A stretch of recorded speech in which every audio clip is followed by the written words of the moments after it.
Y books and education is important. আমি একটা case study পড়ছিলাম। গুটেনবার্গ, যে জার্মানের লোক, প্রিন্টিং আবিষ্কার করে 1455-এ, এবং এটা ইউরোপে ছড়িয়ে যায় এই টেকনিক, এই technology.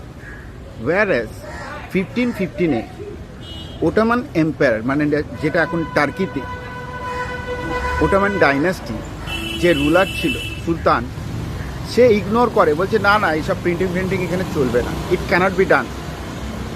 It has taken 1729 Ahmed, যে ওখানকার এম্পায়ার ছিল, তখন ইমপ্লিমেন্ট করে, এবং উইথ এন কন্ডিশন যে এটা রিলিজিয়াস প্রিস্ট যারা আছে বা রিলিজিয়াস পার্সন যারা আছে তারা এটা চেক করবে কোনো বই কন্টেন্ট বেরোলে, এবং স্কলার চেক করবে। তার ফলে কি হয়ে গেছে, production of book was less, and এর ফলে ইউরোপিয়ান কান্ট্রিতে অ্যাডাল্ট 60% এডুকেটেড ছিল, ওয়ারাস ওটোমান এম্পায়ারের এডুকেশন বা লিটারেসি রেট, ইলিটারেট রেট বেশি ছিল, এবং which create a problem in development.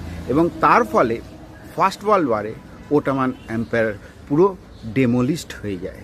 So education with your books, if it is not been utilized properly, then any nation cannot go to a far extent.